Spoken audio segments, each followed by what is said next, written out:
As far as ideas go, Tori, this is probably the worst one you've had yet, Hieronymous mutters under his breath as we approach Potsdam's office. There weren't a lot of people on campus, and I was thankful for that. Minnie, Jacob, and Virginia would also be entering the campus, but only after we had Potsdam's undivided attention. They would remain cloaked outside the school grounds, and if we were able to persuade her to give them their diplomas, then they could come in, get them, and that would be that. If Potsdam's mood did shift in the other direction, however, it would be helpful to have some backup. Do you have a better idea? I ask him. She knows we're here now. You're the one who wrote the letter. You're the one who told her that we were coming. We can't back out now.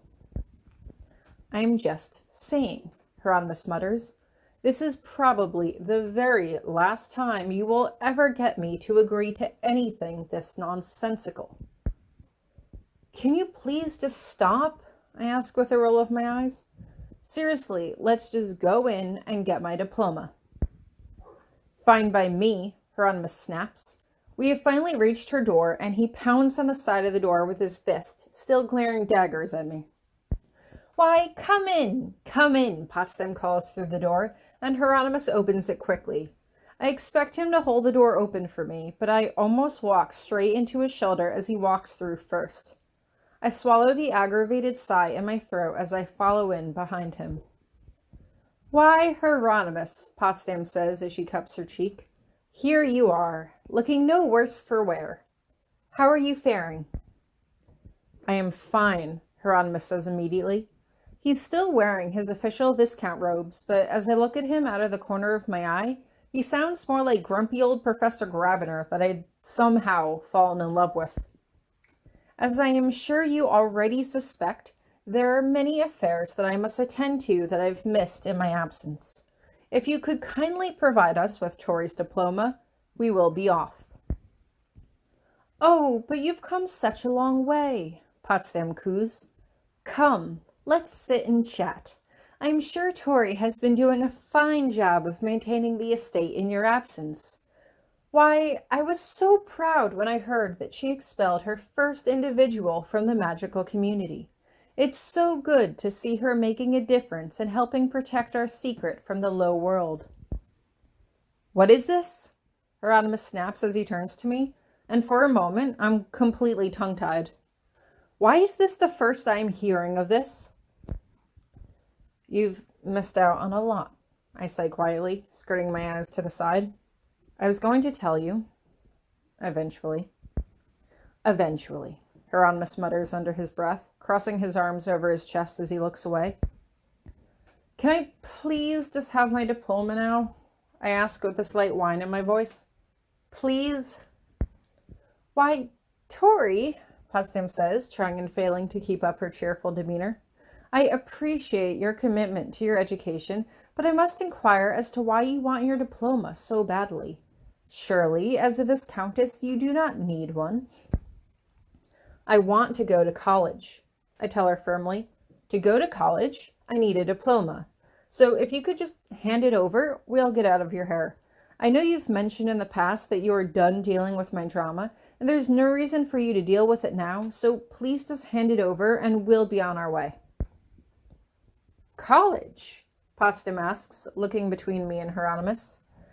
Forgive me for asking, but it seems as though I detect some tension between you two lovebirds. Hieronymous and I are deadly quiet. Unless... Her voice trails off. There is trouble in paradise? That is none of your concern, Hieronymous snaps. I do not know why you insisted on dragging me all the way back to the States when I have so much to deal with as it is, but you are, as usual, being unfortunately obstinate. If there is something you want in exchange for Tori's diploma, then please, tell me at once so we can be done with it. The corner of Potsdam's lip quirks upwards into a smirk. All right then, Hieronymous. I am not foolish enough to assume that you haven't heard that I am withholding the diplomas of Tori's friends as well. And you threatened to expel them, I butt in. For absolutely no reason. They entered the other world without permission, Potsdam replies. That is sufficient enough reason to expel them. You targeted the children of 3 very prominent magical families, Hieronymous reminds her. You know that they are in no real danger of having their memories wiped, which is why you have yet to notify the Office of Magical Reassignment. Obviously, you want something. What is it? Potsdam just smirks. First of all, I would like you to drop the act, Hieronymous. You know as well as I do that you and Tori are as close as ever. I snort loudly under my breath. Yeah, okay. If that's what you want to think, then fine. It doesn't really change anything, does it? Oh, it changes everything, Potsdam says as she claps her hands together. Hieronymous wants me to think that I no longer care for you, which means I would be disinclined to use you as leverage against him. That couldn't be further from the truth. Even if something were to come between you, Hieronymous is much too sentimental to let anything happen to you. Hieronymous glances at me out of the corner of his eye, and I can feel my breath catch in my throat. I thought it would throw Potsdam off her game if she thought we were on the verge of splitting up, but apparently she knew us better than that. Moreover, she knew Hieronymous better than that. His callous demeanor might fool some, but Hieronymous would never let anything happen to me, even if we weren't together.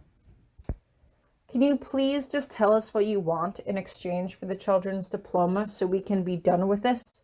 Hieronymous asks. You can have all of them, for all I care, Potsdam replies with a careless shrug. I had to lure you here one way or the other, didn't I? Given what happened to Aloysius, I realize that I have been postponing things for far too long. How has the progress been going on your memory experiment? It is complete, Hieronymous says smoothly, his impassive features giving absolutely nothing away. Good, she replies curtly.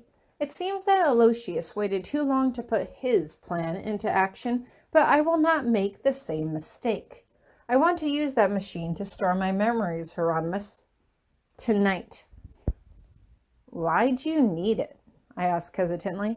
What good could it possibly serve you? No one is in danger of stealing your memories.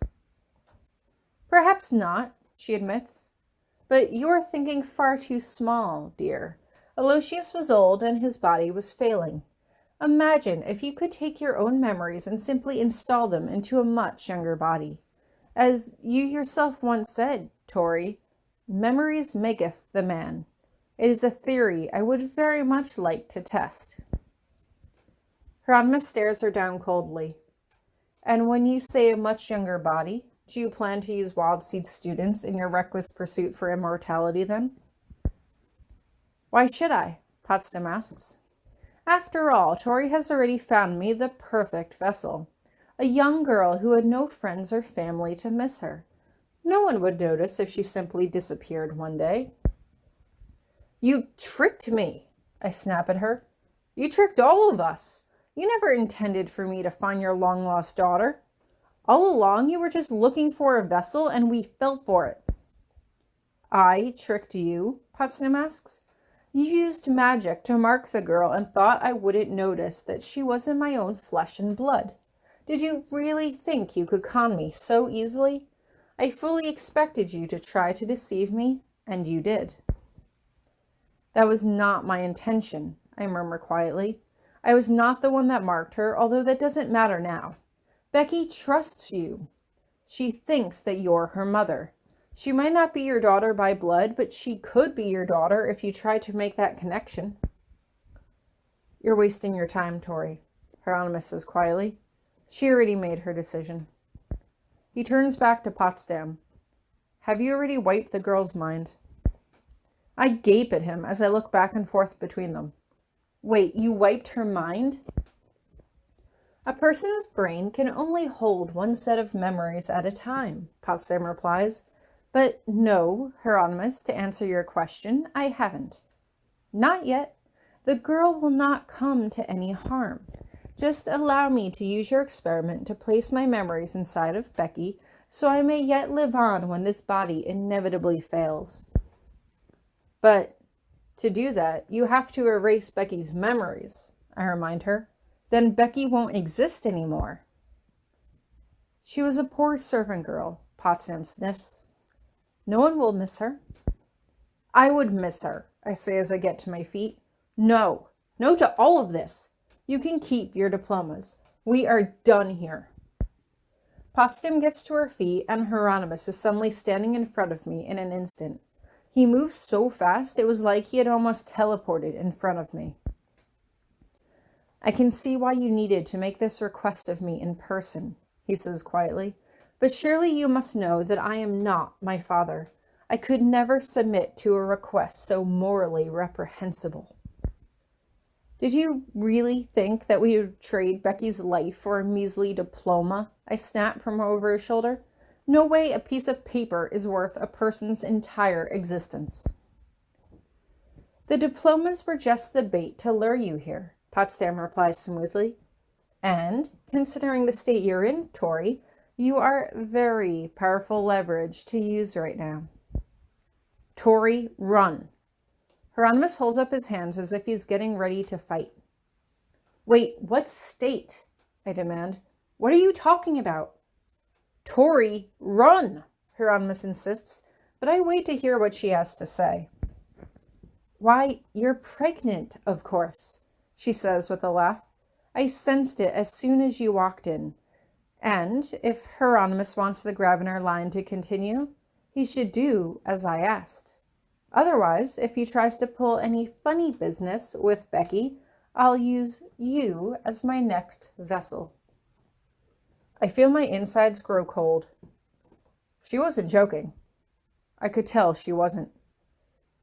Going now, I whisper to Hieronymous as I turn to run out of the room. From behind me, I can hear spells being cast back and forth. As soon as I open the door, however, a huge black shadow envelopes me, and I don't even have time to scream as my vision fades to black.